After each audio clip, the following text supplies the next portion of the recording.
In 1915, the parish jailers of St. Landry dragged a 7.3 stevedore known as the Tall Shadow into a stone cell and announced his execution for sunrise. They locked the door, confident the chains around his wrists guaranteed he would die exactly when they decided. Hours later, the sheriff's men lay scattered across that same cell block, throats crushed, bodies twisted, not a single witness left alive, and the town had no explanation. Because the only man they blamed was still inside the cell, still shackled, and still waiting for dawn. By the time the sun rose, the parish's entire chain of command was gone, and the only surviving record was the sheriff's final scream. What did those men try to do inside that jail, and what did the Tall Shadow do before the rope could touch his neck? Before we go any further, comment where in the world you are watching from and make sure to subscribe because tomorrow's story is one you don't want to miss. The afternoon sun hung low over the Mississippi River, turning the water to copper as Jericho Reddick lifted another crate onto his shoulder. The box was marked 70 pounds, but it felt light to him. Most things did. At 7 feet and 3 inches tall, with shoulders broad enough to block a doorway, and hands that could palm a man's head like a melon, Jericho had learned long ago that the world was built for smaller people. He moved carefully through it, always aware of the space he took up, always conscious of how his shadow fell across the dock. The humid Louisiana air clung to his skin like wet cloth. Sweat soaked through his cotton shirt, turning the faded gray fabric dark across his chest and back. Around him, other stevedores hauled cargo from the steamboat that had docked 2 hours earlier. Their voices blended with the creaking wood, the slap of water against pilings, and the distant call of gulls circling overhead. "Jericho," called Marcus, a wiry man barely 5.5 feet tall who worked the rope lines. "That's the last of 'em for today." Jericho set down the crate with gentle precision despite its weight. He nodded once, wiping his forehead with the back of his hand. He didn't talk much. Never had. But the other workers knew him as reliable. When Jericho said he would finish a job, it got finished. When he lifted something heavy, it stayed lifted until he set it down safe. "Good work today," Marcus said, already coiling the thick ropes they'd used to secure the cargo nets. "See you tomorrow morning?" "Yes, sir," Jericho said quietly. His voice was deep, resonant, but he kept it soft. Always soft. Tomorrow morning. The other men were gathering their things, ready to head home before full dark settled over Baton Rouge. Jericho reached for the canvas bag where he kept his water tin, and the lunch pail his landlady, Mrs. Freeman, packed for him each morning. He was thinking about the walk back to his boarding house when he heard the horses, 4 of them, coming fast down the dirt road that ran alongside the riverfront. Jericho looked up and felt something cold settle in his stomach. Sheriff Calvin Rourke sat tall on a chestnut mare, his badge catching the fading sunlight. Behind him rode 3 deputies, Trask, Myrtle, and Shore. All 4 men wore expressions that Jericho had learned to recognize over his 32 years of life. The kind of expressions that meant trouble for someone who looked like him. The horses stopped 20 feet away. Dust rose around their hooves. The other stevedores went quiet, their easy laughter dying like snuffed candles. "Jericho Reddick," Sheriff Rourke called out. His voice carried across the dock, loud and sharp. "You're under arrest for the murder of Mr. Theodore Halpern." The words didn't make sense. Jericho blinked, his mind trying to fit them into something that resembled truth. Murder? Halpern? The merchant who owned the dry goods store on 3rd Street? "Sir," Jericho said carefully, taking 1 step forward but keeping his hands visible at his sides. "I don't know what—" "Shut your mouth," Deputy Trask interrupted. He was a thick-necked man with a red face and small eyes. "The sheriff's talking. Mr. Halpern was found dead in his store 1 hour ago," Rourke continued, "beaten to death, and you were seen in the area." "No, sir," Jericho said, shaking his head slowly. "I've been here all day. Since dawn. Ask any man here." He gestured to the other workers, but when he looked at them, they were staring at the ground, at their boots, at the river, anywhere but at him. "Lying won't help you," Rourke said. He dismounted with practiced ease and walked toward Jericho. The other deputies followed. "You're a dangerous man, Reddick. Everyone knows it. A giant like you could kill a man with his bare hands, easy as breathing." "I never hurt nobody," Jericho said, and he could hear the plea creeping into his voice despite his efforts to stay calm. "I work here. I carry freight. That's all I do." Deputy Myrtle moved fast, swinging his wooden club into Jericho's ribs before he could react. The pain exploded through his side, driving the air from his lungs. Jericho stumbled but didn't fall. He put his hands up, not to fight, just to protect himself. "Don't you raise your hands to me," Myrtle snarled. Another blow came from behind. Deputy Shore's club cracked across Jericho's shoulders, forcing him to his knees. The dock's rough planks bit into his kneecaps. Blood filled his mouth where he'd bitten his tongue. Around him, the other workers scattered, disappearing like smoke. Nobody would speak for him. Nobody could. Trask yanked Jericho's arms behind his back, while Myrtle snapped iron shackles around his wrists. The metal was heavy, designed for men much smaller than Jericho, and it bit deep into his skin. They locked another set around his ankles, connecting them with a short chain that would prevent him from taking full steps. "Get him up," Rourke ordered. They hauled Jericho to his feet. Blood dripped from his mouth onto his shirt. His ribs screamed with every breath. Myrtle shoved him toward a wagon that waited on the road, and Jericho stumbled, the ankle chains making it impossible to catch his balance properly. He fell against the wagon's side, his cheek scraping against the rough wood. "Easy now," Rourke said, with mock gentleness. "We don't want to damage him too much before the hanging." They threw him into the wagon bed like cargo, like one of the crates he'd spent the day moving. His shoulder hit the boards hard enough to send fresh pain shooting down his arm. The deputies climbed in after him, sitting on the bench seats that ran along each side. Rourke took the driver's position. The wagon started moving. Jericho lay on his side, tasting blood and dust. The sun was sinking lower now, painting the sky orange and purple. Through the pain and confusion, one thought kept circling through his mind. He hadn't killed anyone. He'd been at the docks all day, just like every day. There were witnesses. There had to be witnesses. But nobody had spoken up. The wagon rattled through Baton Rouge's streets. Jericho could hear people gathering along the route. Their voices rose in angry murmurs. Someone shouted something about protecting white women. Someone else called him a monster. The words blurred together, becoming just noise, just the sound of his own death approaching. When they reached the parish jail, a crowd had already formed. White faces, dozens of them, pressed close to see the giant who had murdered one of their own. Rourke stood up in the wagon and raised his hands for silence. "Good people of Baton Rouge," he announced, "this killer will hang at sunrise tomorrow. Justice will be swift and certain. Order will be restored to our parish." The crowd erupted in approval. Jericho closed his eyes. They dragged him from the wagon and through the jail's front door. The building was old stone, built thick and strong to hold men awaiting trial or punishment.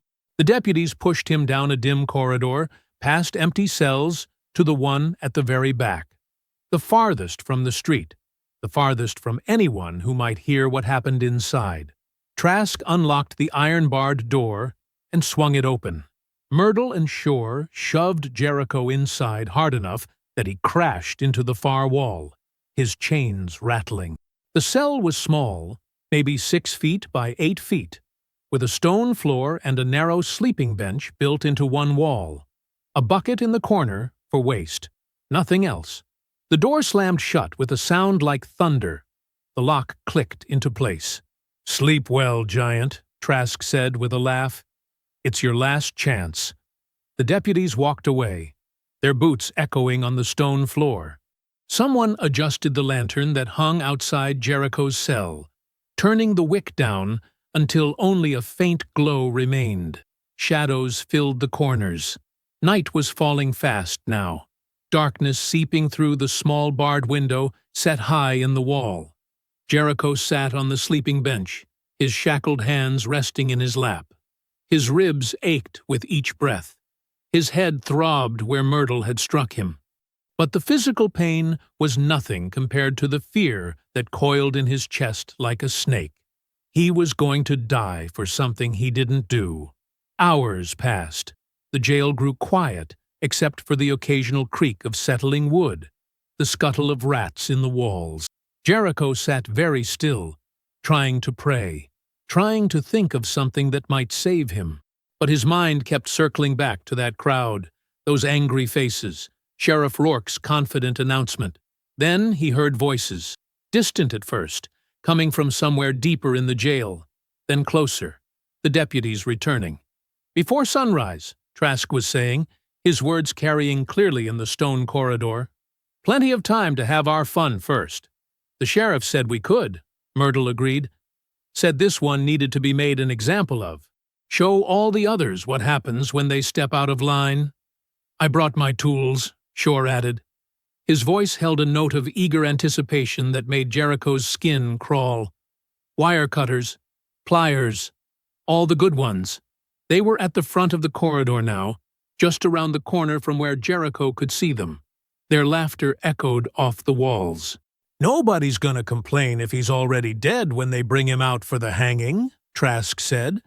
"Might even call us heroes for it." Understanding crashed over Jericho like cold water. The execution at sunrise was just for show. These men planned to kill him tonight. Slowly, painfully. They would make it last, and nobody would stop them. The jail settled into the kind of silence that only came deep in the night. Outside, somewhere in the darkness, insects hummed their endless song. Inside, Jericho sat on the cold stone floor of his cell, his back against the wall. The chains on his wrists clinked softly whenever he moved. He was trying to steady his breathing, trying to push down the terror that threatened to choke him. His ribs still ached from the beating on the dock. His tongue was swollen where he'd bitten it. But those pains were distant now, buried under the weight of what he'd overheard. The deputies were coming. They had tools. They planned to hurt him for hours before dawn ever broke. Footsteps echoed down the corridor. Just one set. Heavy boots on stone. Jericho's muscles tensed. He forced himself to stay seated, to look smaller than he was, to appear broken and defeated. Maybe if they thought he was already scared enough, they wouldn't.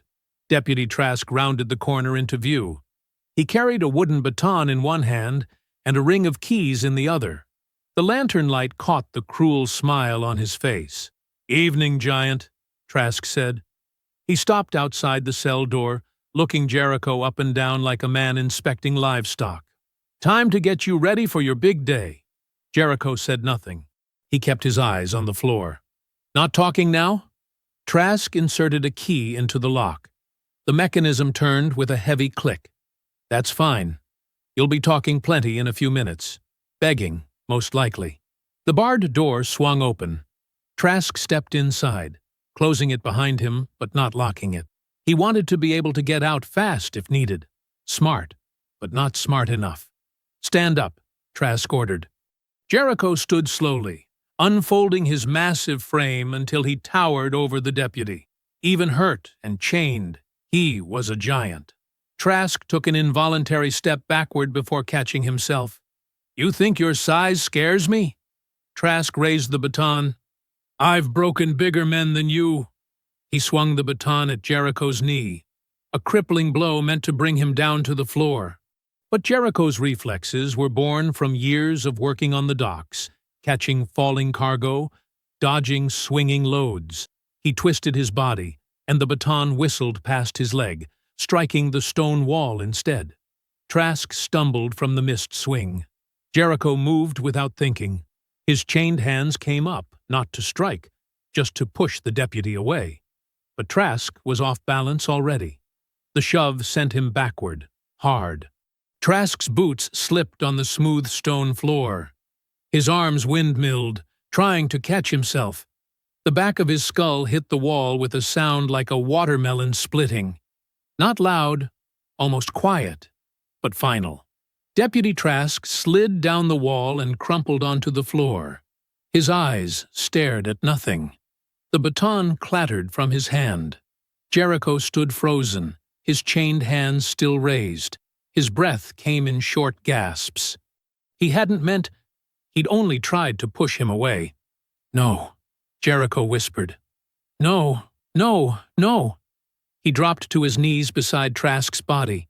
His trembling fingers found the deputy's neck, searching for a pulse. The skin was still warm, but nothing moved beneath it. No heartbeat, no breath, nothing. Jericho pulled his hands back like he'd touched fire. Blood roared in his ears. This couldn't be happening. He'd never hurt anyone in his life. He moved cargo. He worked. He went home. That was all. That was all he'd ever done. But Trask was dead. The keys had fallen from the deputy's hand when he struck the wall. They lay on the floor, glinting in the dim light. Jericho stared at them for a long moment. Then, moving like a man in a dream, he reached out and grabbed them. He shoved them under his leg, hiding them from view. More footsteps in the corridor. 2 sets this time, moving fast. "Trask!" Deputy Myrtle's voice called out. "You taking too long in there? We want our turn." Jericho's heart hammered against his ribs. He looked at Trask's body, then at the open cell door. If they found Trask dead, they'd kill him right here. No trial, no sunrise hanging, just death. Deputy Shore appeared first, rounding the corner with his hand on his pistol. His eyes went wide when he saw Trask's crumpled form. "He killed Trask!" Shore shouted, drawing his weapon. Jericho lunged forward, his chains rattling. He was still on his knees, but his arm shot out, grabbing Shore's wrist before the deputy could aim. The gun fired anyway, the shot deafening in the enclosed space. The bullet sparked off the stone wall. Myrtle charged into the cell, swinging his club at Jericho's head. Jericho ducked, still holding Shore's wrist, and drove his shoulder into Myrtle's stomach. The deputy went down hard, air whooshing from his lungs. Shore tried to wrench his gun hand free. Jericho twisted the wrist, feeling bones grind together. Shore screamed. The gun clattered to the floor. Jericho released him and shoved him backward into the corridor. "Stay back!" Jericho yelled. His voice didn't sound like his own. "I don't want to hurt you." "You already killed Trask, you monster!" Myrtle wheezed from the floor. Shore scrambled to his feet and ran. Not away, toward the end of the corridor, where stairs led to an upper walkway. Myrtle followed, both deputies retreating to get better position. Jericho stood in his cell doorway, breathing hard. He could run. The keys to his shackles were under his leg, back in the cell. He could unlock them, run out the front door, disappear into the night. But they had guns. They'd shoot him in the back before he made it 10 feet. Shore appeared on the upper walkway, leaning over the railing with his pistol. "Don't move, giant!" Jericho moved anyway. He was already dead if he stayed still. He threw himself against the wall just as Shore fired. The bullet struck where Jericho's chest had been a moment before. The cell block was old, built in an L shape with cells on the lower level, and a narrow walkway above for guards to observe prisoners. Support pillars held up the walkway. Jericho grabbed one and pulled himself into the shadows beneath the upper level, where Shore couldn't get a clear shot. Myrtle came at him from the side, swinging his club. Jericho caught the club mid-swing with both hands, the chain between his wrists wrapping around the wood. He yanked hard, pulling Myrtle off his feet. The deputy crashed into him, and they grappled in the darkness. Myrtle was strong, but Jericho was stronger. Years of lifting cargo, moving barrels, hauling freight, all that strength was in his arms now. He got his chained hands around Myrtle's neck. not meaning to kill, just trying to stop him, to make him stop fighting. But Myrtle thrashed wildly, clawing at Jericho's face. His elbow caught Jericho's broken rib. Pain exploded through Jericho's side, white-hot and blinding. His hands tightened reflexively. Something cracked. Myrtle went limp. Jericho released him immediately, horror flooding through him. Myrtle's body slumped to the floor, his head at an unnatural angle. "Myrtle!" Shore screamed from above. Jericho looked up. Shore was reloading his pistol, hands shaking so badly he could barely fit the bullets into the cylinder. Jericho ran, not away, toward the stairs that led to the upper walkway. His ankle chains forced him to take short, shuffling steps, but he moved fast anyway.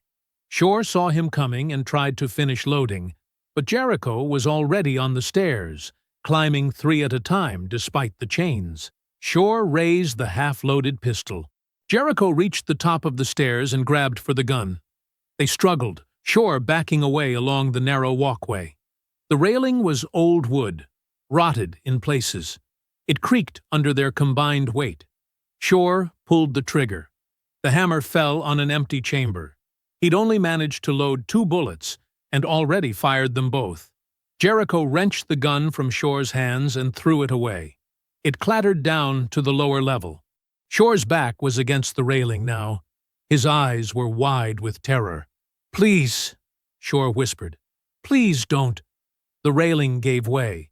Shore's arms windmilled just like Trask's had. But this time, there was no wall to catch him. Just empty air, and then the stone floor 15 feet below. The impact was worse than the sound of Trask's skull hitting the wall. Wetter. More final. Jericho stood at the broken railing, staring down at Shore's twisted body, at Myrtle's crumpled form in the shadows, at Trask lying in the cell where this had all started. 3 men dead. The jail lantern flickered, casting wild shadows across the walls. Jericho's hands were shaking so hard he could barely keep them still. He hadn't wanted this, any of this. He'd just been working at the docks, just carrying freight, just trying to live. Footsteps echoed from the front of the jail, heavy boots moving fast, then stopping. "Trask? Myrtle? Shore?" Sheriff Rourke's voice called out. "What the hell is going on back there?" Jericho's heartbeat pounded in his ears like drums. He braced himself against the wall, his legs threatening to give out beneath him. The sheriff's footsteps started again, moving toward the cell block. Sheriff Calvin Rourke stood at the entrance to the cell block, his revolver raised. The oil lamp in his other hand cast trembling shadows across the stone walls.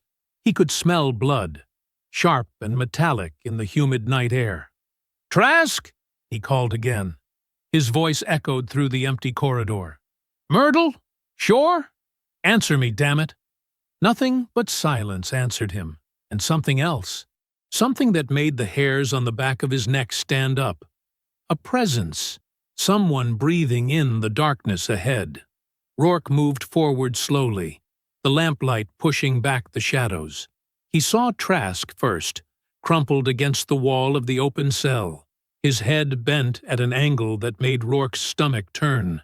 Then Myrtle, lying in the shadows beneath the upper walkway, his neck clearly broken. And Shore. Shore had fallen from somewhere high. His body was a broken mess on the stone floor. "Sweet Jesus," Rourke whispered. A floorboard creaked behind him. Rourke spun, raising his revolver. The massive silhouette of Jericho Reddick stepped from the shadows near the rear corridor. The giant was still in chains, wrists shackled, ankles bound. But his hands were dark with blood. His chest heaved with ragged breaths. His eyes, those eyes looked like they belonged to a man who'd seen hell and walked through it. "You killed them," Rourke said. His voice shook despite himself. "You killed all 3 of my deputies. They were going to torture me," Jericho said quietly. His voice was hoarse, barely above a whisper. "I heard you, all of you, laughing about what you'd do before sunrise. You murdered a white merchant," Rourke shouted. You think you deserve mercy? I didn't kill anyone. Jericho took a shuffling step forward, his ankle chains rattling. Not until tonight. Not until I had no choice. Rourke fired. The gunshot was deafening in the enclosed space. The bullet caught Jericho's left arm, tearing through flesh. Jericho staggered but didn't fall. He clutched his arm, blood seeping between his fingers. "Stay back!" Rourke backed toward the door leading to the courtyard. "I'll shoot you dead right here." Jericho kept coming. Not fast. The chains wouldn't let him move fast. But steady. Relentless. Like floodwater rising. Rourke fired again. The bullet sparked off the wall beside Jericho's head. Rourke was backing through the doorway now, into the small courtyard behind the jail. Moonlight spilled across the bare dirt, making the shadows sharp and black. "I don't want to kill you," Jericho said. He sounded like he meant it. Like every word was torn from somewhere deep inside. "I never wanted any of this." "Then stop." Rourke raised his revolver with both hands, trying to steady his aim. "Stop right there, or so help me God!" Jericho lunged forward with surprising speed. His chained hands swept up, knocking Rourke's gun arm to the side. The sheriff fired wildly, the bullet disappearing into the night sky. Then Jericho's massive shoulder slammed into Rourke's chest, driving all the air from his lungs and sending him sprawling backward onto the dirt. The revolver flew from Rourke's hand, landing several feet away in the shadows near the courtyard wall. The oil lamp shattered beside him, flames spreading across the spilled fuel. Rourke rolled to his feet, gasping for breath. The fire gave enough light to see by, enough to watch Jericho shuffle toward the fallen revolver. Rourke threw himself forward, tackling Jericho's legs. The giant went down hard, his chained hands unable to break his fall properly. They grappled in the dirt beside the spreading flames. Rourke drove his fist into Jericho's wounded arm. Jericho cried out, but brought his elbow down on Rourke's back. A crushing blow that made the sheriff's vision swim. Rourke bit Jericho's shoulder, tasting blood, fighting with everything he had. But he was fighting a man who'd spent 20 years moving cargo that weighed more than 3 men. A man who'd carried barrels up gangplanks in summer heat. A man who'd hauled freight that would break most backs. Jericho got his chained hands around Rourke's throat, not squeezing yet, just holding him there, pinned against the ground. "Please," Rourke choked out. Not so different from how Shore had been. "Please, I got a wife." "I didn't kill that merchant," Jericho said. His face was inches from Rourke's, tears mixing with sweat and blood. "You framed me. Why? Why did you do this to me?" Rourke's hand scrabbled in the dirt, searching. His fingers found what they were looking for, the revolver, half buried in shadow. He grabbed it and swung it up toward Jericho's head. Jericho's hands clamped down on Rourke's wrists, stopping the gun inches from his face. They struggled for control of the weapon, both men's hands wrapped around it, neither able to aim it properly. The gun fired. The bullet caught Rourke just below his ribs. His eyes went wide with shock. His grip on the revolver loosened. "No," Jericho whispered. "No, I didn't." The gun fired again. This time the bullet went through Rourke's chest, close to his heart. The sheriff's body went slack beneath Jericho, his hands falling away from the weapon. Jericho pushed himself back, still holding the revolver. He stared at it like it was a snake that had bitten him. Then he looked at Sheriff Rourke lying in the dirt, blood spreading dark across his shirt in the firelight. "I didn't want this," Jericho said to no one. To the night, to God. "I swear I didn't want any of this." Somewhere in the distance, a dog started barking, then another. The gunshots had been loud enough to wake people nearby.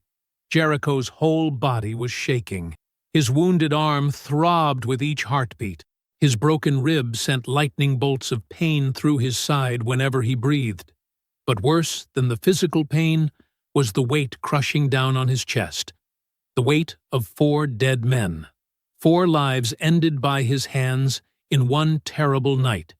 He'd been a stevedore yesterday morning, a quiet man who worked hard, kept to himself, never caused trouble. Now he was something else entirely, something he couldn't even name. The courtyard gate stood open behind him. Rourke must have left it unlocked when he rushed in to check on his deputies. Beyond the gate lay the dirt road leading down to the river. Jericho looked at Rourke's body one more time. The sheriff's eyes stared at nothing, just like Trask's had, just like all of them. More dogs barking now, lights appearing in windows across town. People would come soon to see what the shooting was about. Jericho found the key ring on Rourke's belt and freed himself from the shackles. His wrists were raw and bleeding where the iron had cut into his skin. He dropped the chains in the dirt beside the sheriff's body. Then he ran. Not gracefully. His ankle was twisted from the fall during the fight with Murdell, but he moved as fast as he could through the open gate, down the dirt road, away from the fire still burning in the courtyard. The river wasn't far. He could hear it flowing in the darkness, smell the mud and fish. Thick fog was rolling in from the water, the kind that turned everything into gray shapes and shadows. Behind him, voices shouted in the town. More lights blooming in windows. Someone was ringing a bell. The church bell, used to signal emergencies. Jericho stumbled down the riverbank and into the fog. It swallowed him completely, turning the world into nothing but white mist and the sound of water lapping against the shore. He kept moving, following the river, putting distance between himself and the jail. The dogs were barking louder now. Lots of them. They'd found the bodies soon. Maybe they already had. Jericho pushed deeper into the fog, his injured arm clutched against his chest, his breath coming in ragged gasps. He was running blind, with no plan, no destination. Just away. He had to get away. The fog thickened around him until he couldn't see his own hands in front of his face. Somewhere behind him, men were shouting his name. The fog was already burning off when the first church bell started ringing. Jericho heard it even through the thick cypress trees, that high, insistent clang that meant something terrible had happened. The bell at St. Augustine's only rang like that for fires, floods, or death. He was a quarter-mile into the swamp by then, wading through water that came up past his knees. His wounded arm throbbed with each step. Blood had soaked through the torn sleeve of his shirt and dripped into the murky water below. Every drop sent tiny ripples across the surface. The morning sun filtered through the Spanish moss hanging from the cypress branches, turning the swamp into a cathedral of green and gold light. Beautiful, if you didn't know what was behind you, if you weren't running for your life. Jericho pushed forward, his boots squelching through mud and rotting leaves. Something moved in the water near his leg. A snake, probably. He didn't look down to check, just kept walking, one heavy step after another. Behind him, more bells joined the first. The whole town was waking up now, finding what he'd done. His chest felt tight. Not from exertion, though the swamp was hard going. From the weight pressing down on his lungs with each breath. 4 men dead. 4 bodies lying cold in that jailhouse. Because of him. They were going to torture you, said a voice in his head. They laughed about it. That was true. He'd heard them. Heard Trask describe exactly what they planned to do before the hanging. Heard Shore joke about keeping souvenirs, but they were still dead. Still had families who'd wake up this morning and learn their husbands, their fathers, weren't coming home. Jericho's foot caught on a submerged root, and he stumbled, splashing face first into the water. The shock of it knocked the air from his lungs. He came up gasping, spitting out swamp water that tasted like rot and fish. His wounded arm screamed with fresh pain. He stayed on his knees in the water for a long moment, breathing hard. Mosquitoes swarmed around his head in a cloud, biting his neck and face. He didn't have the energy to swat them away. "Get up," he told himself. "They'll bring dogs. You have to keep moving." He forced himself to stand. Water streamed from his clothes, making them even heavier. His boots were full of mud. Every part of him hurt, but he kept walking. The sun climbed higher. The swamp grew hotter. Steam rose from the water as the morning warmed. Jericho's throat was dry. Despite being surrounded by water, he couldn't drink. His head felt light, disconnected from his body. By what he guessed was midday, he stopped at a cluster of cypress trees growing close together. Their roots formed a kind of shelf above the water line. Jericho hauled himself up onto it and sat with his back against the nearest trunk. His left arm looked bad. The bullet had torn through the meat of his bicep, leaving an entry and exit wound. Both were still bleeding, though slower now. The flesh around them was swollen and hot to the touch. He needed to bandage it. Stop the bleeding properly. Jericho pulled off what remained of his shirt. The fabric was already torn from the fights last night. He used his teeth to rip it into strips, working slowly, carefully. His hands shook so badly it took 3 tries to tie the first strip around his arm. The pressure made him bite back a cry. Fresh blood welled up, soaking through the makeshift bandage almost immediately. He tied another strip over it, then another. By the time he finished, he was breathing hard and covered in sweat. But the bleeding had slowed to a seep.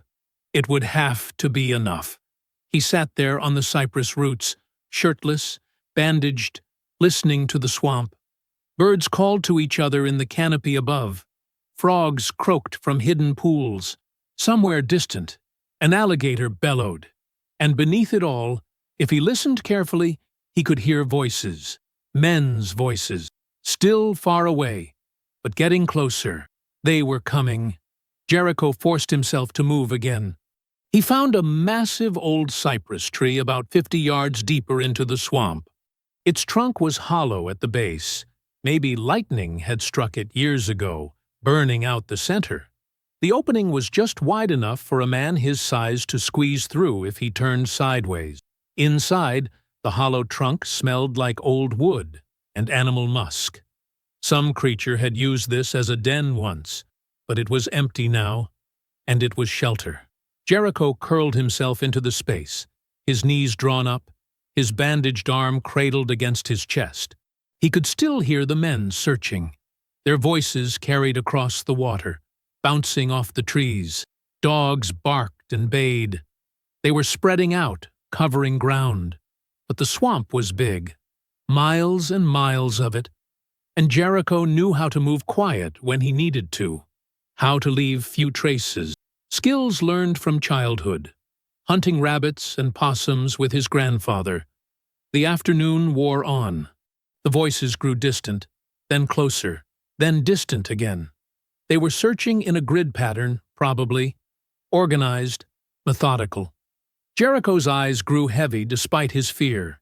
He hadn't slept in over a day. His body was demanding rest whether he wanted to give it or not.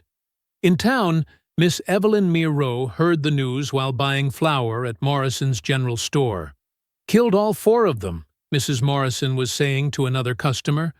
"Sheriff Rourke and every single deputy found them this morning at the jail. Blood everywhere." Evelyn paused, her hand on a sack of cornmeal. "Who did?" "That big colored fellow. The one they arrested yesterday for killing Samuel Halpern." Mrs. Morrison lowered her voice. "They say he broke out of his chains and murdered them all with his bare hands, like an animal." The other customer clutched her chest. "Lord, have mercy. Is anyone safe?" Evelyn paid for her flour and walked out into the bright afternoon. Church bells had stopped ringing, but men still gathered in clusters on the street corners. Most carried rifles. Some had ropes coiled over their shoulders. She walked past them with her eyes down, her basket on her arm. A black woman knew better than to look too interested in white men's business, especially when tempers were running this hot. But she was interested, very interested, because Evelyn had known Jericho Reddick for 3 years. He'd helped repair the colored school building after a storm damaged the roof. He'd carried supplies when she organized food drives.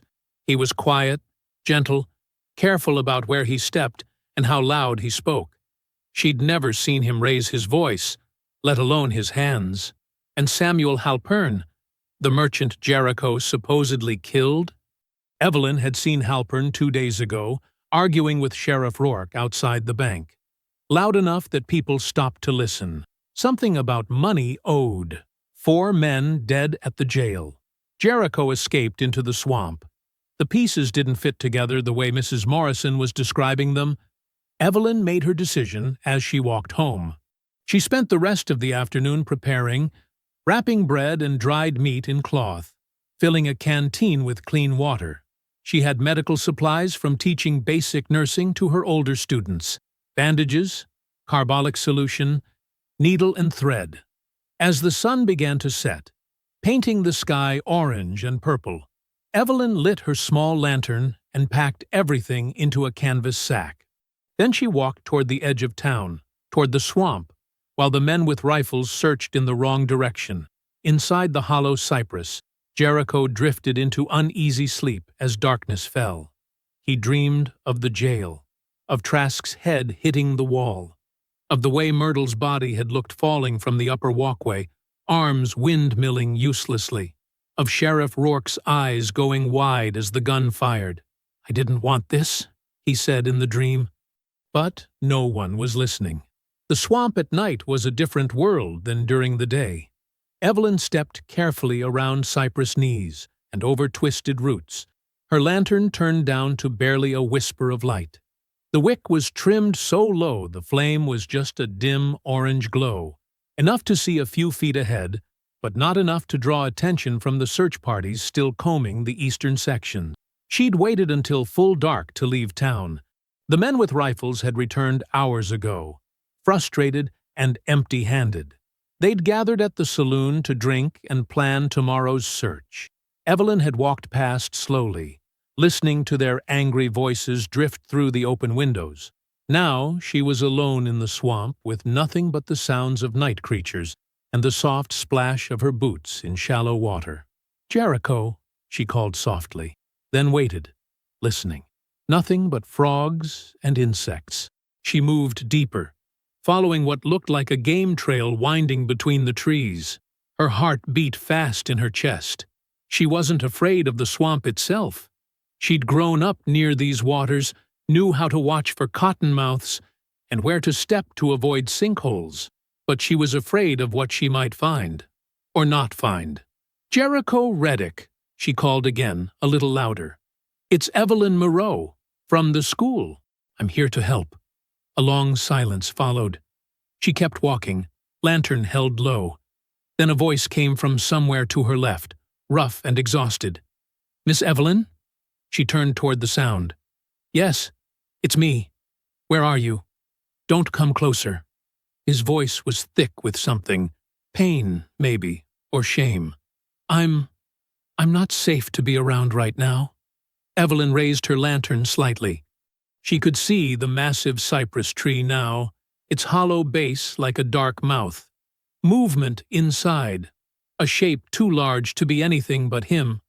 "I brought food," she said, "and medical supplies. Your arm needs tending." "How did you know about my arm?" "Mrs. Morrison said there was blood at the jail, and you're favoring your left side. I can see it even in this light." A pause. Then Jericho emerged from the hollow, moving slowly, painfully. Even hunched over, he was enormous. His bare chest was covered in mud and insect bites. The makeshift bandage on his left arm was black with old blood. Evelyn sucked in a breath when she saw his face. Bruises darkened his cheekbones and jaw. His lip was split. But worse than the physical injuries was the look in his eyes. Hollow, haunted, like something vital had been carved out of him. "You shouldn't be here," he said. "If they find out you helped me, they won't." Evelyn set down her canvas sack and gestured to a flat cypress root. "Sit. Let me see that arm." "Miss Evelyn." "Sit." He sat. His shoulders slumped forward as if the effort of standing had taken everything he had left. Evelyn knelt beside him and carefully unwrapped the blood-soaked shirt strips. The wounds beneath were inflamed, edges puffy and red. Not infected yet, but close. She opened her canteen and poured clean water over the injury, washing away dried blood and swamp muck. Jericho hissed through his teeth but didn't pull away. "Bullet went clean through," Evelyn observed. "That's good. Nothing lodged inside." She opened her medical kit and soaked a clean cloth in carbolic solution. "This will hurt." She pressed it to the wound. Jericho's whole body went rigid, his right hand gripping the root beneath him hard enough to make the wood creak. But he didn't cry out. Evelyn worked efficiently, cleaning both entry and exit wounds, then applying fresh bandages. Real ones this time, strips of boiled cotton she'd prepared at home. She wound them tight around his massive bicep, tying them off with practiced knots. "You know nursing," Jericho said quietly. "I teach it to the older students. Someone has to." She sat back, examining her work. "That should hold. Keep it clean and dry as much as you can. Though I know that's difficult out here. Why are you helping me?" The question came out raw. "They're saying I killed 4 men. That I'm a murderer." Evelyn met his eyes. "Are you?" Jericho looked away. His jaw worked like he was trying to find words. When he spoke again, his voice was barely above a whisper. "Sheriff Rourke and his deputies, they arrested me yesterday. Said I killed Samuel Halpern, but I didn't. I was at the docks all day. Witnesses saw me, but they didn't care about witnesses. They just wanted—" He stopped, swallowed hard. "They said I'd hang at sunrise, to restore order." Evelyn listened, not interrupting. "But when they put me in the cell, I heard them talking, Trask and the others. They were laughing about what they'd do to me first, before the hanging, how they'd take their time." Jericho's hands trembled in his lap. "Trask came in alone, started beating me, and I defended myself, pushed him away, but he fell wrong, hit his head." His voice cracked. He pressed his palms against his eyes. "The other 2 came running. I didn't know what to do. I was so scared. They had clubs, and I fought back. I didn't mean to kill them. I swear I didn't mean to.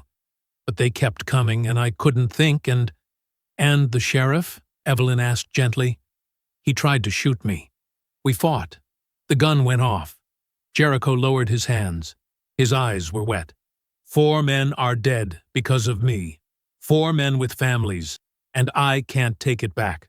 I can't undo any of it." Evelyn reached out and placed her hand on his uninjured arm. His skin was burning hot despite the cool night air. "You were framed," she said firmly. "Samuel Halpern was arguing with Sheriff Rourke 2 days ago. I heard them myself. Something about money. And you're right. There were witnesses at the docks. I'll find them. I'll get their statements. That won't matter now. Not after what I did. It matters." Evelyn squeezed his arm. "The truth always matters, even when it's hard." She stood and pulled the wrapped food from her sack.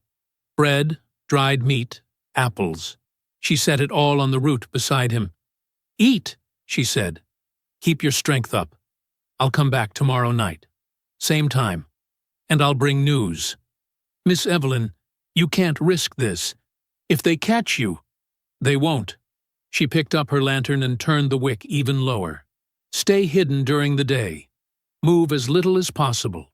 That arm needs rest to heal." She started to walk away, then paused and looked back at him. He sat hunched on the cypress root, this giant of a man reduced to something small and broken by what survival had cost him. "Jericho," she said, "you're not a murderer. You're a man who refused to die quietly. There's a difference." She didn't wait for a response, just turned and picked her way back through the swamp, following the trail she'd memorized on the way in. Overhead, an owl called. Then another answered from deeper in the trees.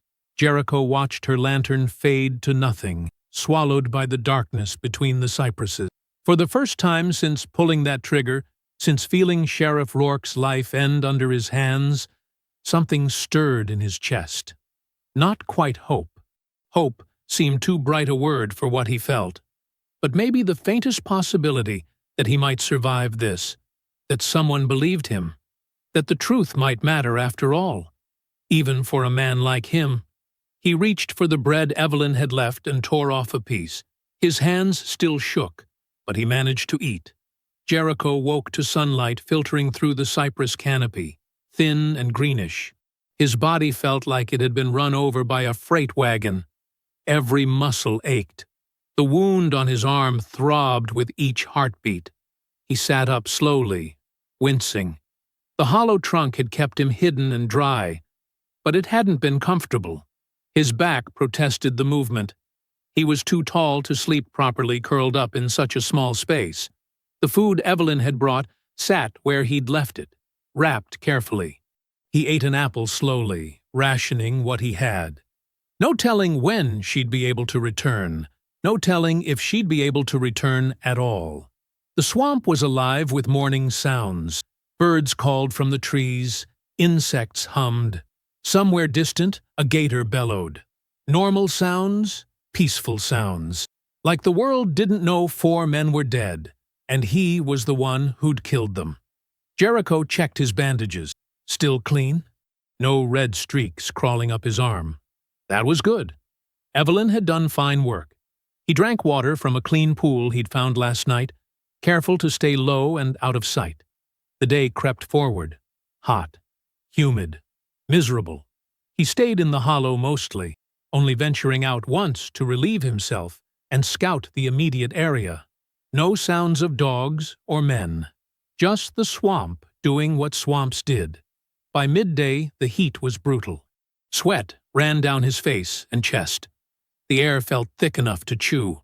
He was dozing, half asleep against the inside of the trunk, when he heard footsteps. His eyes snapped open. Heart pounding. Was it a search party? Had they tracked him? Jericho. Evelyn's voice, soft but urgent. It's me. He emerged from the hollow, blinking in the bright light. She stood on a raised patch of ground, holding her skirts up out of the mud. Her face was flushed from the heat and exertion. You shouldn't come during the day, he said. Someone might follow. No one saw me. I was careful. She moved closer, lowering her voice even though they were alone. I have news. Jericho's pulse quickened. What kind of news? The good kind. Evelyn pulled a folded paper from her pocket. Silas Boone. He's a river trader. Moves freight up and down the Mississippi. He came to see me this morning. Said he'd been keeping quiet out of fear, but his conscience wouldn't let him stay silent anymore. Silent about what? About what he saw 2 nights ago. Evelyn unfolded the paper. It was covered in neat handwriting. He was making a late delivery to Halpern's shop. He saw Sheriff Rourke and his deputies arguing with Halpern in the back alley. About money. Halpern owed Rourke for something. Silas couldn't hear exactly what. But the argument got heated. Rourke shoved Halpern against the wall. Then Deputy Trask hit him. Jericho's breath caught. Trask killed him? Trask and Shore both. They beat him until he stopped moving. Then they left him there in the alley. Evelyn's eyes were bright with conviction. Silas was terrified. He hid behind his wagon until they were gone. But he saw everything, and he's willing to testify. Why would he do that? He's white. They'll turn on him. Because he's a good man. Evelyn refolded the paper carefully. He wrote down everything he witnessed and signed it. I have his sworn statement right here. Jericho stared at the paper like it was something magical, something that might actually save him. But that's not all, Evelyn continued. There's a state marshal in town, Dorian Heller. He came down from Shreveport to investigate complaints about Rourke. Apparently, the sheriff had been running extortion schemes for months. I'm meeting with him tonight. Miss Evelyn, that's too dangerous. It's necessary. Her voice was firm. Marshal Heller has the authority to override the parish. If I can get Silas's statement to him, if I can convince him you were framed, he can stop this manhunt. He can clear your name. Jericho wanted to believe her. God, he wanted to believe her. But hope felt like a luxury he couldn't afford. What if he doesn't listen? Jericho asked quietly. What if he sides with the town? Then we'll find another way. Evelyn met his eyes. But I think he'll listen. I've heard things about Marshal Heller. They say he's fair, that he doesn't let corruption stand. She reached into her other pocket and pulled out more food. Fresh bread, cheese, hard-boiled eggs. She set it all on a nearby root. Eat, she said. Keep your strength up. I'll be back after I meet with the marshal. When? After dark. Maybe 9 o'clock. She adjusted her skirts, preparing to leave. Stay hidden. Don't take any chances. You either. She smiled slightly. I'll be careful. Evelyn picked her way back through the swamp, moving quickly despite the difficult terrain. Jericho watched until she disappeared, then retreated into his hollow with the food. The hours crawled by. He ate sparingly, trying to make the supplies last. The sun moved across the sky, shadows lengthening. Evening came on slow and thick. Finally, darkness fell. The swamp transformed into a symphony of night sounds. Jericho sat at the edge of his hollow, waiting, listening. 9 o'clock came and went. Then 1/2 past. Doubt crept in. What if something had gone wrong? What if they'd arrested her? Then he heard it. Footsteps, careful and measured. Jericho? Evelyn's voice cut through the darkness. He stood, relief flooding through him. I'm here. She appeared, lantern held low. Her face was difficult to read in the dim light, but something in her posture seemed different. Lighter, somehow. The marshal believed me, she said. He read Silas's statement, asked me questions about the timeline, about Rourke's history. Then he thanked me. Jericho's heart hammered. What did he say? He's sending a telegraph to Baton Rouge tonight, recommending your full exoneration based on evidence of corruption and wrongful arrest. Evelyn stepped closer. He said he'll personally oversee bringing you in safely. No mob, no violence, just proper legal process. For a long moment, Jericho couldn't speak. Couldn't move. The words seemed impossible. You mean... His voice came out rough. You mean I might actually survive this? More than survive. Evelyn's smile was visible now, warm and genuine. You might walk out of this swamp a free man. Something broke loose in Jericho's chest. Not quite laughter, not quite a sob. Relief mixed with disbelief, mixed with a fragile, terrifying hope. And for the first time since this nightmare began, since he'd felt Trask's skull crack under his hands, since he'd watched the sheriff's eyes go empty, Jericho smiled. It was faint, barely there, but it was real. The telegraph office sat on the eastern edge of town, a small wooden building with a single lamp burning in the window. Inside, the operator, a thin man named Welch, tapped out Marshal Heller's message with practiced fingers. Stop. Baton Rouge. Stop recommend full exoneration. Jericho Reddick. Stop evidence corruption. Wrongful arrest. Stop. Welch paused, reading back what he'd transcribed. His hand hovered over the key. The door behind him creaked open. Working late, Welch? The operator turned. 3 men stood in the doorway. Landowners, merchants, respected citizens during daylight hours. But tonight, their faces held something darker. Just official business, Welch said carefully. State Marshal's orders. The tallest of them, a man named Culpepper who ran the feed store, stepped inside. What kind of orders? Can't say. It's confidential. Culpepper crossed the room in 3 strides. He grabbed the message pad and read it. His jaw tightened. Exoneration? His voice was quiet. Dangerous. For the man who killed our sheriff? Who murdered 4 officers? That's what the marshal determined, Welch said. His voice wavered. Based on evidence he collected. Evidence. Culpepper tore the message from the pad. There's only one piece of evidence that matters. 4 dead white men and a fugitive who killed them. Sir, I have to send that. No. Culpepper crumpled the paper. You don't. The other two men moved to flank the operator. One of them, Burgess, who owned the lumber mill, placed a hand on Welch's shoulder. Heavy, threatening. You're going to forget you ever saw this message, Burgess said. Understand? Welch swallowed hard. He had a wife, 3 children. He knew what happened to people who defied men like these. Yes, sir, he whispered. Culpepper dropped the crumpled telegraph into the lamp flame. It caught instantly, curling into ash. Good man. He patted Welch's cheek. Now go home, get some sleep, and if the marshal asks, tell him the lines were down. Equipment failure. The 3 men left. Welch sat alone in the flickering lamplight, staring at the ashes floating to the floor. Outside, Culpepper gathered with 24 others. They'd been meeting in secret since the jailbreak, organizing, planning, waiting for the right moment. Marshall's trying to let him walk, Culpepper announced. Tried to send word to Baton Rouge recommending exoneration. Angry murmurs rippled through the group. Where's Heller now? Someone asked. Camped 3 miles north with 6 state officers, waiting for authorization to bring Reddick in peacefully. Peacefully. The word was spat like poison. We move at dawn, Culpepper said, before they can send another message. Before anyone else decides, justice doesn't matter anymore.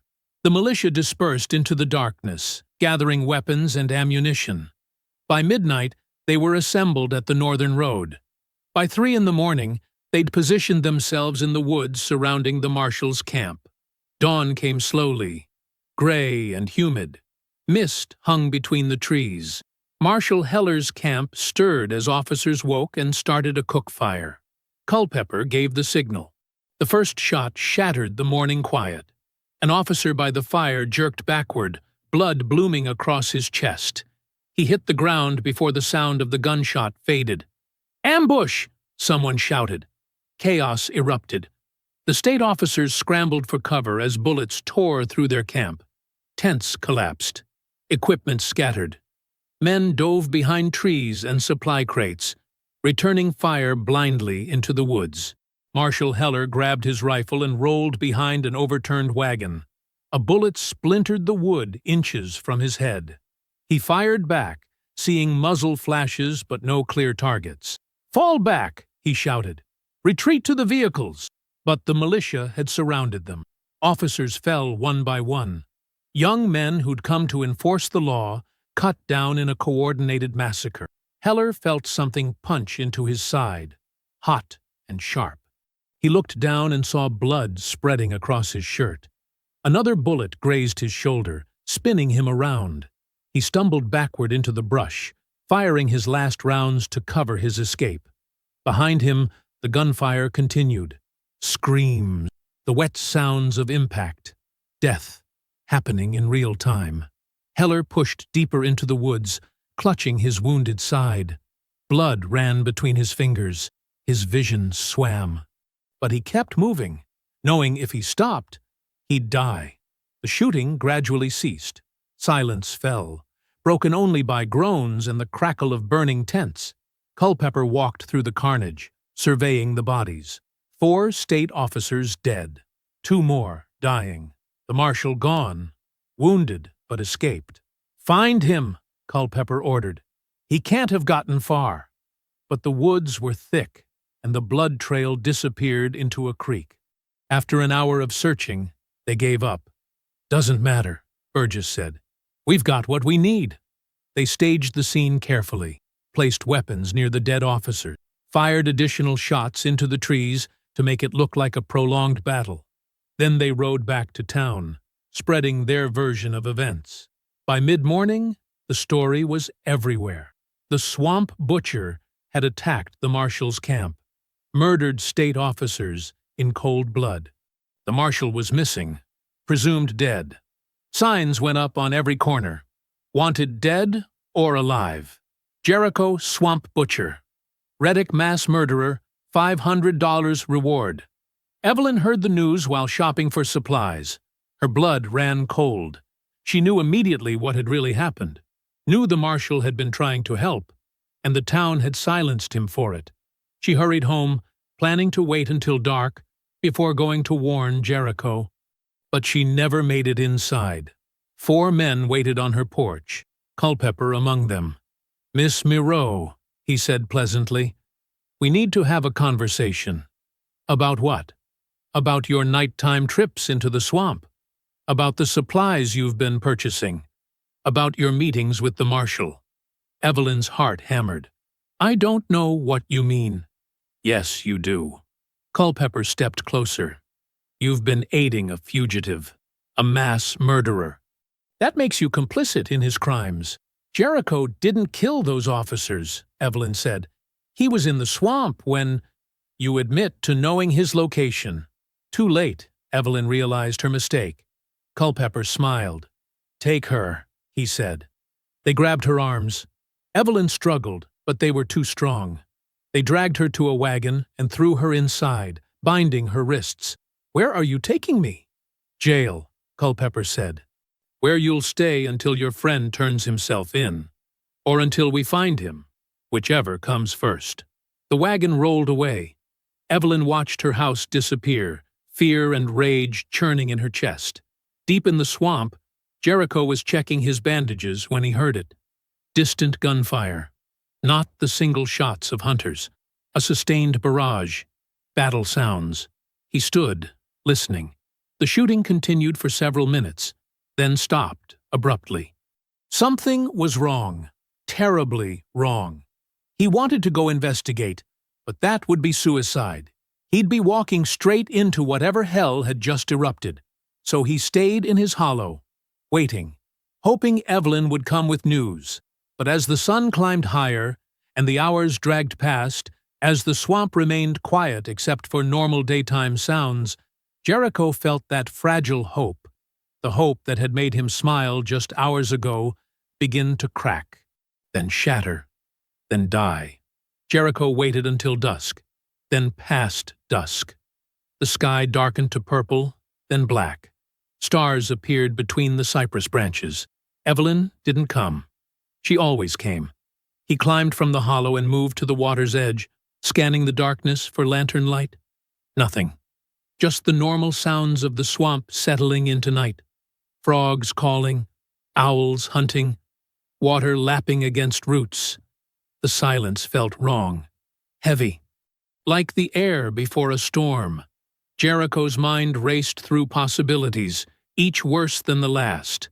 She'd been caught, arrested, hurt, maybe killed, all because she'd tried to help him. All because he'd become exactly what they'd accused him of being, a danger to everyone who showed him kindness. He pressed his palms against his eyes, breathing hard. The guilt threatened to crush him. 4 men dead by his hands at the jail. Now, state officers murdered in his name.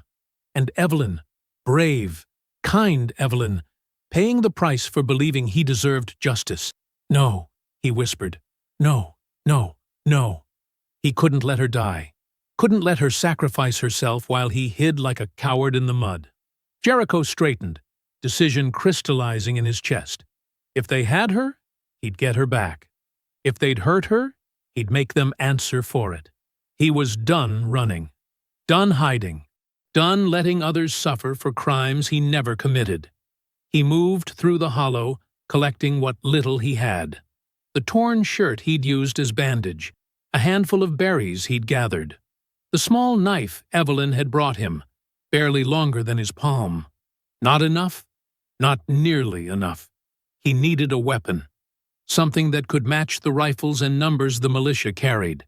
His size and strength were advantages, but only if he could get close enough to use them. Jericho waded into shallower water where fallen branches collected against a sandbar. He tested several, rejecting those too rotted or too light. Finally he found one, a cypress limb as thick as his forearm and nearly 5 feet long. Heavy, dense. The wood still hard despite months in the water. He stripped away the smaller branches, leaving a gnarled club with enough weight to break bone. It felt good in his hands. Solid. Real. He thought of the deputies he'd killed, remembered the sick crack of Trask's skull against stone, the terrible angle of Shore's broken neck, the way Myrtle's body had fallen from the walkway. Jericho had never wanted to be a killer, had spent his whole life moving carefully, speaking softly, making himself small despite his size, trying to be invisible, safe, harmless, but the world had decided he was dangerous anyway, had locked him up to torture and execute him for a murder he didn't commit, had forced him to kill or die. Now they'd taken the one person who believed in his innocence. So be it.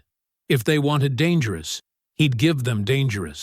Jericho moved east through the swamp, using paths only someone who'd grown up near these waters would know. Deer trails, shallow channels, routes that formed natural bridges over deeper pools. He'd spent his childhood exploring these wetlands with his father, learning which plants were safe to eat, which snakes to avoid, where the gators nested. That knowledge had kept him alive these past days. Now it would help him find the men who'd destroyed his life. The swamp gradually thinned. Solid ground appeared more frequently.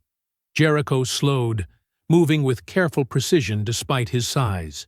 He'd learned long ago how to walk quietly, a survival skill developed over years of trying not to draw white attention. He heard them before he saw them. Voices carried through the night air. Laughter. The casual conversation of men who felt powerful and safe. Jericho crouched behind a massive oak, its roots spreading like fingers into the earth. Ahead, through the trees, firelight flickered. He crept closer, using shadows and vegetation for cover. His heart hammered, but his breathing stayed controlled, focused. The militia camp came into view. 24 men, maybe more. They'd set up near an old hunting cabin, using it as a base. Rifles stacked in neat rows, horses tied to a makeshift corral, bedrolls arranged around 3 separate fires. Jericho scanned the camp methodically, looking for any sign of Evelyn. Nothing immediately visible. But there, the cabin itself. Light showed through cracks in the shuttered window. His jaw tightened. If she was anywhere, she'd be inside. He studied the men, noting their positions. Most clustered near the main fire, passing a bottle and bragging about the morning's ambush. A few stood guard at the perimeter, but their attention was relaxed, lazy. They weren't expecting trouble. Why would they?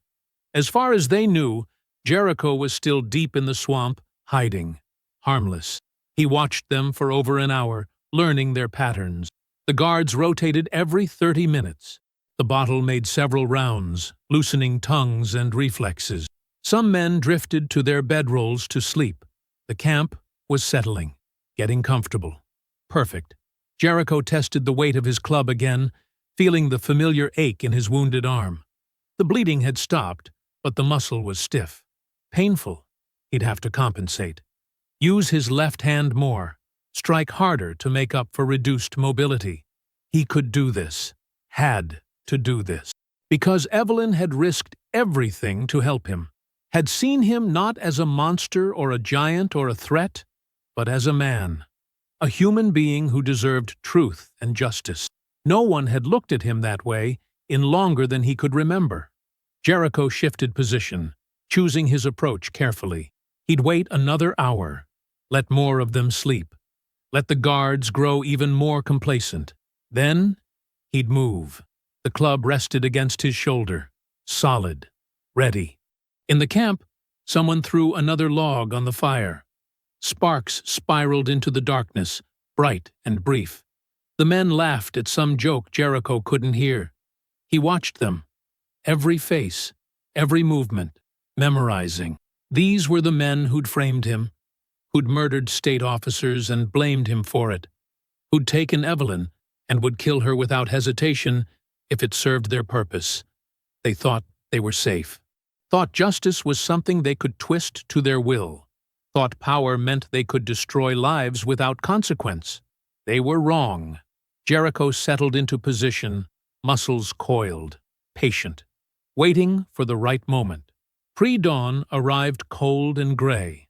Mist hung thick between the trees, turning everything ghostly and uncertain. The militia camp stirred to life as men rolled from their bedrolls, grumbling and stretching. Jericho had spent the night motionless behind the oak, watching, waiting. His muscles screamed from holding position, but he didn't move, couldn't risk it. Now, as pale light began filtering through the canopy, he saw her. They dragged Evelyn from the cabin, hands bound behind her back. Her dress was torn at the shoulder and mud-stained, but she walked with her head up, dignified, unbroken. Two men shoved her toward the main fire pit. She stumbled but caught herself, refusing to fall.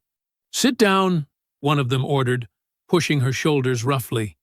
Evelyn sat on the ground near the fire, her bound hands making balance difficult. A thin cut marked her cheek, dried blood dark against her skin. Jericho's grip tightened on the club until his knuckles went pale. The rage that filled him was different from the terror-driven violence at the jail. This was controlled, deliberate, cold as winter steel. A tall man with a gray beard, clearly the militia leader, approached Evelyn. He held a torch made from pitch-soaked cloth wrapped around a branch. "We're gonna flush your monster friend out of hiding today," he announced, loud enough for the whole camp to hear. "Burn the swamp section by section, until he's got nowhere left to run." Evelyn said nothing, just stared at him with steady contempt. The leader laughed. "You got nothing to say? No begging? No bargaining?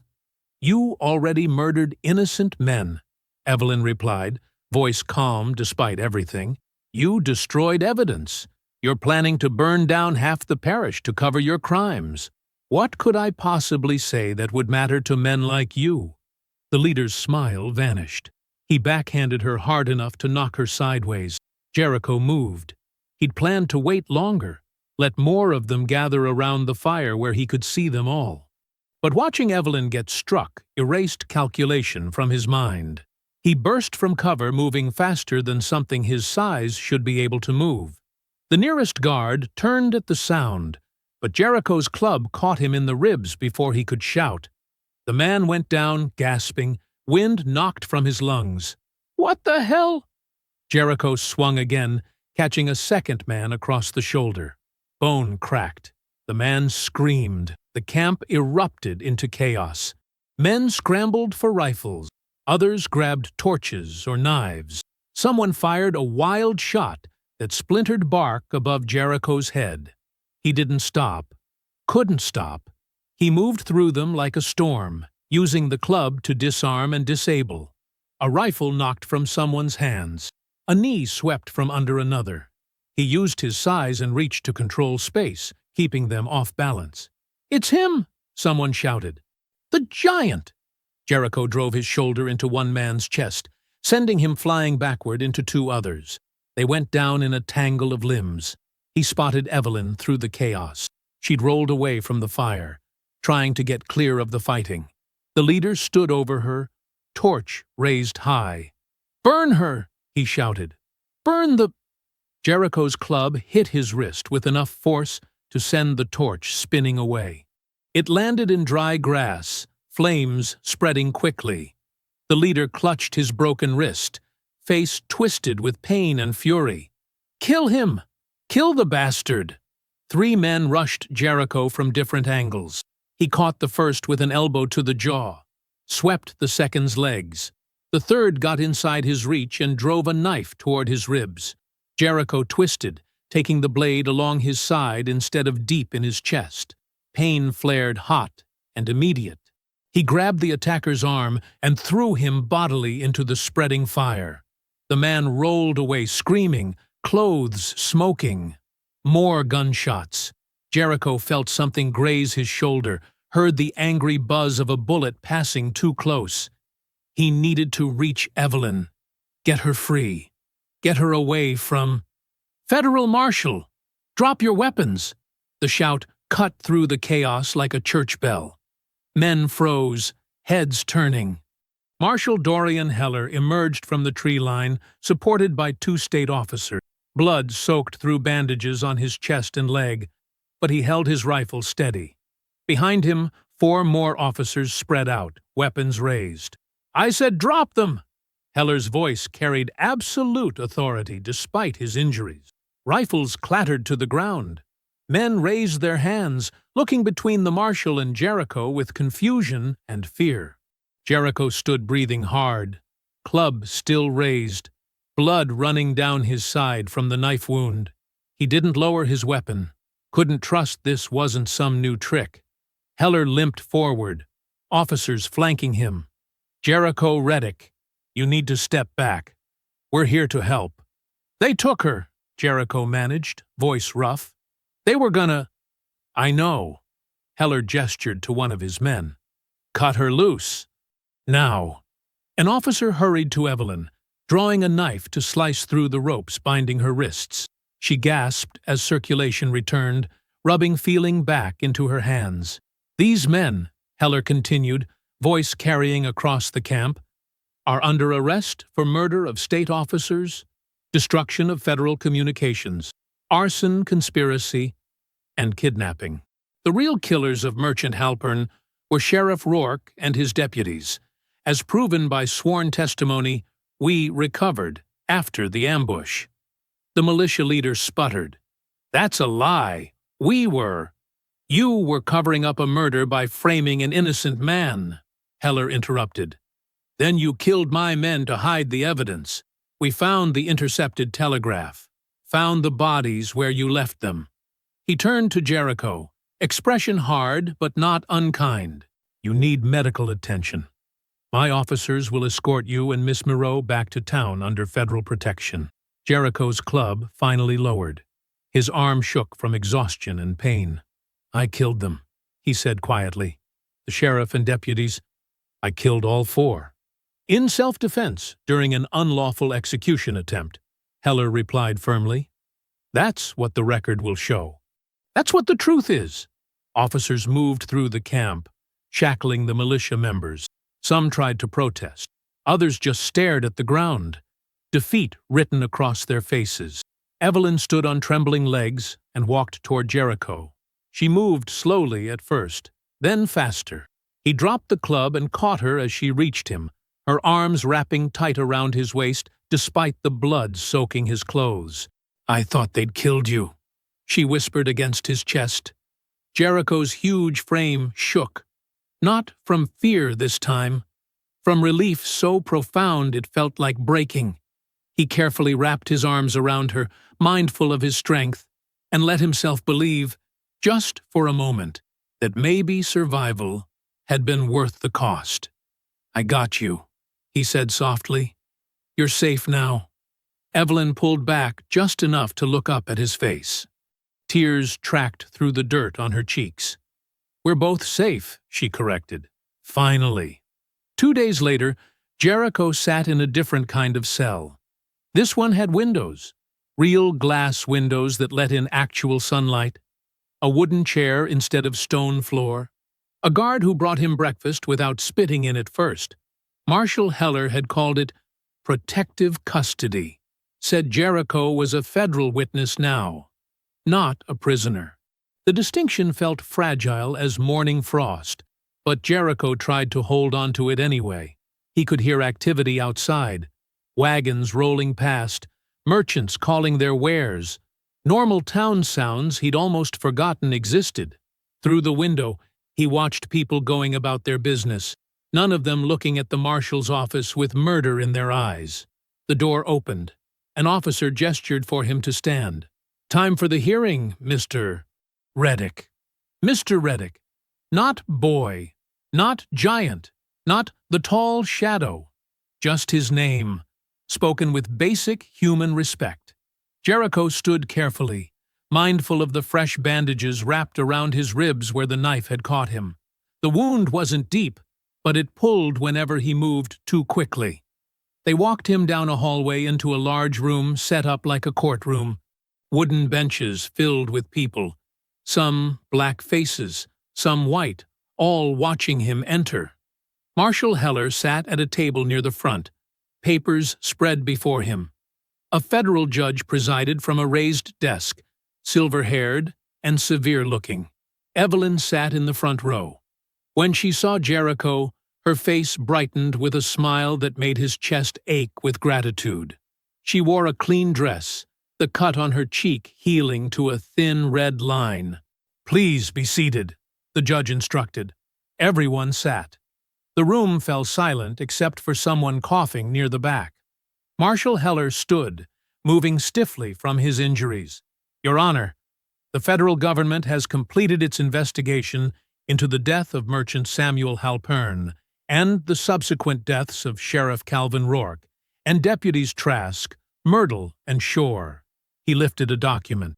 "This is the sworn testimony of river trader Marcus Webb, who witnessed Sheriff Rourke and Deputy Trask arguing with Mr. Halpern on the afternoon of June 14th. Mr. Webb states he saw Deputy Trask strike Mr. Halpern with a billy club, causing him to fall and strike his head on the dock pilings. Mr. Halpern died instantly. The sheriff and deputy then disposed of the body and conspired to frame Jericho Reddick for the killing." Murmurs rippled through the room. The judge banged his gavel once. Heller continued. "Mr. Reddick was arrested under false pretenses and scheduled for immediate execution without proper trial or due process. When he learned the deputies intended to torture him before the hanging, he defended himself. The deaths of Rourke, Trask, Myrtle, and Shore occurred during Mr. Reddick's lawful self-defense against an unlawful execution attempt." More murmurs. Jericho sat perfectly still, hands folded in his lap, trying to breathe normally. "Furthermore," Heller said, voice hardening, "when I attempted to relay evidence of Mr.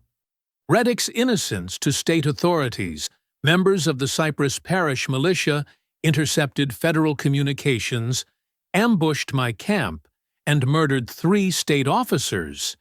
They then blamed these murders on Mr. Reddick to justify a manhunt. 7 militia members are currently awaiting trial for these crimes." The judge looked at Jericho directly. "Mr. Reddick, please stand." Jericho rose slowly, his height making people in the front rows lean back slightly. Old habits died hard. "Based on the evidence presented," the judge said, "this court finds you acted in lawful self-defense. All charges are dismissed. You are a free man." The words didn't feel real. Jericho blinked, waiting for the trick, the reversal. The moment someone laughed and said it was all a cruel joke. "Furthermore," the judge continued, "the state of Louisiana owes you an apology for the injustice you suffered. While I cannot undo what was done to you, I can ensure the record reflects the truth." He banged the gavel.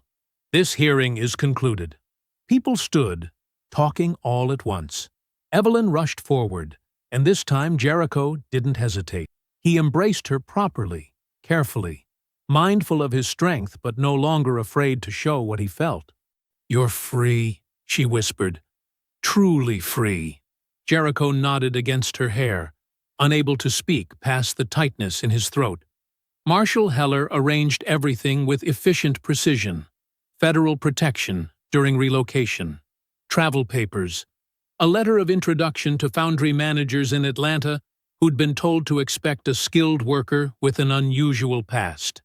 "You'll be safe there," Heller explained during their final meeting. "Atlanta's got enough industry that a good stevedore can find steady work. Federal office there knows your situation. Anyone gives you trouble. You tell them to contact me directly."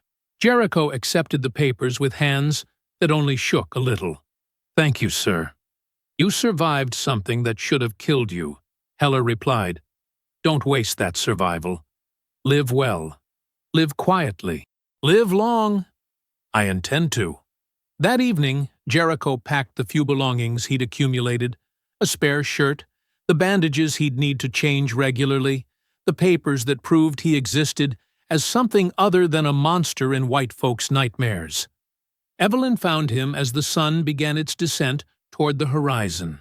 She carried a leather-bound journal, brand new, the cover still stiff. "I wanted you to have this," she said, pressing it into his hands, for writing down what happened, your version, your words, so the story doesn't get twisted into something it wasn't. Jericho stared at the journal. I'm not much for writing. Then just keep it, Evelyn said gently, as a reminder that your truth matters, that you matter. He tucked the journal carefully into his bag. What will you do? Evelyn's expression shifted, determination replacing gentleness. I'm forming an organization. The Tall Shadow Initiative. We'll document legal abuses against black workers, provide advocacy, teach people their rights. Make sure what happened to you doesn't happen to others who don't have a marshal willing to investigate. The Tall Shadow Initiative, Jericho repeated, something like pride warming his chest. That's good. That's real good. We'll need testimony, Evelyn said. Letters from Atlanta, maybe. Sharing how you're rebuilding. Showing that survival is possible even after… She stopped, swallowing hard. After everything. I'll write, Jericho promised. However poor my letters are, I'll write them. The northbound train arrived at sunset, belching steam into amber air. Passengers climbed aboard. Businessmen with cases, families with children, workers heading toward better prospects. Jericho stood on the platform, bag slung over one shoulder. The wound in his side pulled when he breathed deep, but the pain felt different now. Earned. Survived. Evelyn stood beside him, one hand resting lightly on his arm. You'll be careful? She asked. Always have been, Jericho replied. Just gonna be more careful about what I'm being careful for. She smiled at that, quick and bright. Write me when you arrive. Let me know you made it safe. I will. The conductor called final boarding. Jericho turned toward the train, then stopped. He looked back at Evelyn, at the town beyond her, at the swamp in the distance where he'd hidden like a hunted animal. Thank you, he said quietly, for believing me. For risking everything. You would have done the same, Evelyn replied. Jericho nodded. He would have. He had. That was what survival meant, caring enough about someone to risk the fragile safety you'd clawed from the wreckage. He climbed the train steps carefully, ducking his head to fit through the doorway, found a seat near the back, where he could watch the platform through the window. Evelyn stood where he'd left her, one hand raised in farewell. Behind her, the sun painted everything gold and crimson, buildings, trees, even the dust hanging in the air. The train lurched forward with a shriek of metal and steam. Jericho gripped the seat ahead of him as they began to move, slowly at first, then faster. He watched through the window as Evelyn grew smaller, as the town receded, as the swamp became just a dark line on the horizon. Everything he'd survived fell away behind him like shed skin. The sunset caught his reflection in the glass, a tall shadow, enormous and unmistakable, framed in dying light. But for the first time in longer than he could remember, the shadow wasn't something that made him want to shrink and disappear. It was just him, Jericho Reddick, a man who'd killed to survive and somehow found a way back to being human anyway. The train carried him north toward Atlanta, toward foundries and honest work, toward a life he could finally claim as his own. The future stretched ahead uncertain as morning fog, but it was his future now. His to build, his to live. Finally, undeniably his. I hope you found that story powerful. Leave a like on the video and subscribe so that you do not miss out on the next one. I have handpicked 2 stories for you that are even more powerful. Have a great day.